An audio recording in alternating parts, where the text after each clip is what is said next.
5th Commander of the Stonewall Brigade. Well, mine were just privates. They were the 22nd North Carolina. They fought up in the wilderness. Ain't no such thing as just privates, man.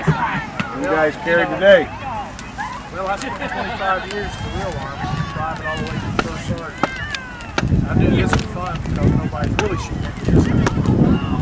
But I love the history. I mean, I love Absolutely. being. We had kids ask us, we stayed in their tents last night. Did you really sleep in that tent? I got cold in that tent. It got cold out here. You don't know how much I slept, but I didn't sleep a whole lot. I asked the ones next to me, they heard me snoring, but I got extra quilt now, so I should be good tomorrow. I love it. I mean, it's Why do you feel it's important to keep doing these type of things? well, if you forget where you come from, you don't know where you're going to go.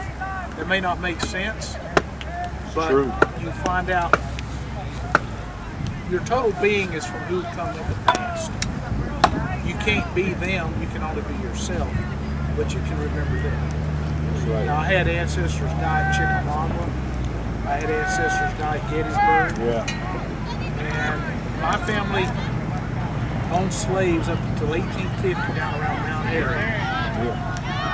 He gave them all $5, their manumission papers, 5 acres of land, a mule, and a plow. Then he moved our family to Western North Carolina. So they weren't fighting for slavery. They fought because they were fighting in North Carolina. That was home. That's home. Robert E. Lee took command of the Army of Virginia because they were going to attack Virginia. That was home. And When they demanded Virginia race, I think it was 75,000 was the first demand that Lincoln put down. Stonewall told him, "You go tell him we've done it. We're going to be firing at him when they come across that we line." didn't raise 75,000. We raised 145,000. Well, Governor Vance, who actually formed the 25th North Carolina up in Asheville, was in Raleigh talking against secession. When Lincoln's command for the troops, 12,500 troops, came back, and he said, my arm went up in favor of secession, or against secession. It came down in favor of secession. The governor of North Carolina said, sir, you will get no troops from North Carolina. So North Carolina seceded to fight for our home. We were regional. We weren't really a nation. We were regional. Right. And people don't quite understand that. Then, even though it turned out it forged one nation, we were regional. But we can see today, we look at the strength of our federal government in the bad way. Yeah. We can see the wisdom of the South. Well, the South, we don't call it the Civil War.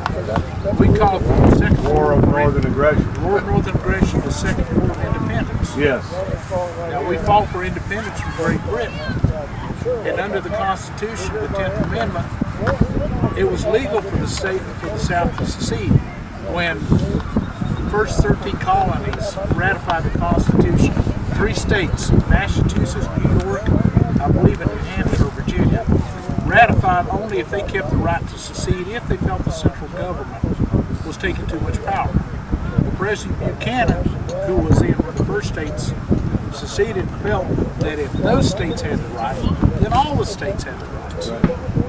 And they did.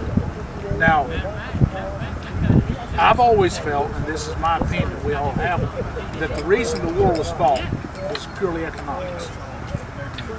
The federal government had no income other than the tariff taxes put on exported goods. 95% of the exported goods were agricultural goods in the South: indigo, cotton, tobacco. So if the South seceded, then there was no money to fund the central government. And Lincoln even said that if he could keep the nation together without freeing the slaves, he would do it. But the South seceded, they wanted the money, and they came south. That's, as Granny Clampett said on the Hillbillies, 1861. That's when the Yankees invaded America. Yeah, that's true. That's true. Well, and the American dream turning into a nightmare. I mean, we can see all these years later, 150 years later, we can see what happened.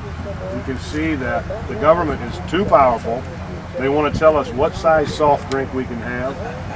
You know, how many cigarettes we can smoke a day. I don't smoke, but if you do, you do, you know.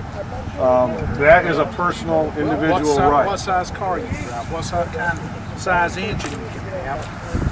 You know, my family has been in this nation from the other. We traced back to French and Indian wars, and one was the military advisor to the first Royal Governor of Massachusetts Bay Colony. He came from Wales. He was a freeman. Now they fought in every war. Yeah. We've lost people in every war for this nation. Yep. I fought from Vietnam to Grenada, Panama, Desert Shield, Desert Storm. And Thank you for your service, both then and now. Thank you, sir. But I love my country. I wanted to teach history when I retired from the Army. But they wanted politically correct and historically accurate, and I will not do that. Yeah. You cannot change the facts for real by making up facts. That's right. Well, the first thing that they had to do, and I even can trace this back, I think, a little to the Civil War, because if you look at the Southern, especially the Southern generals, they had a deep faith in God. Oh, yeah. And the first thing that they wanted to do was rewrite God out of the history books of the United States. Well, if you look at the Confederate generals, now this is just a piece of history that I know some of the other fellows know. Simon Boulevard Butler, Confederate general. His son was commander of the 10th Army on Okinawa, was killed by Japanese artillery round in 1945. Nathan Bedford Forrest III was a brigadier general in the Army Air Corps. He was shot down over Germany in 1943, killed in action. He was recovered. His body is buried back here in the States. The grandson of Stonewall Jackson graduated from West Point, flew fighters in World War II, was shot down over France in 1944, killed in action. Not one known Union general had an ancestor or a descendant fight in World War II. Isn't that amazing? That is and they were so much, they were leaning to the intellectuals of the time rather than the common dirt, roots, faith that built our country.